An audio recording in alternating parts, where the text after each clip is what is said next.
seguro contento para com o Ministério de Turismo tá na evento que nós começar com ele, primeiro que a pandemia acaba desde 2018, nós começar com um conceito novo,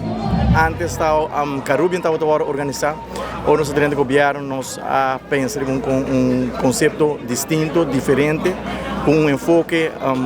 um approach para atrair mais turistas para São Nicolás e nós introduzimos o conceito de Island Festival, um festival que local e turista não está topa outro. E importante de evento aqui está festival aqui está uma oportunidade para nós showcase Aruba, nossa cultura,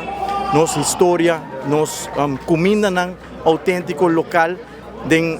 Island Fest tem comida local, mas também tem aspecto multicultural que a gente oferece, tem música que me seguro, evento sumamente exitoso para começar back. Depois da pandemia, naturalmente durante a pandemia nós temos um setback e não podemos organizar, nós podemos continuar com ele, mas nós mira que a pandemia passa, nós seguimos aqui e milhares de pessoas da visita aqui, me seguro contento, conjuntamente com o ATA, o Ministério do Turismo, nós introduzimos o conceito aqui que a resultar um êxito muito grande, que a turista, está topo local, está mix, está conversar com outro, está desfrutar de música, cultura e também doce comida que tem de oferecer na Aruba. Tour fim de luna,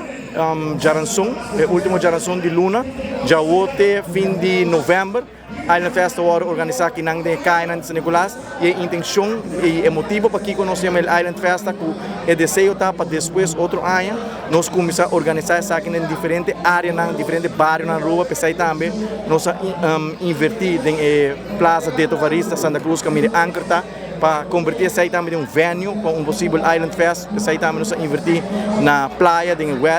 Welcome Festival Plaza, outro bando de caminho de Dewey, para assim nós organizar Island Fest em Nang também, assim nós estamos buscando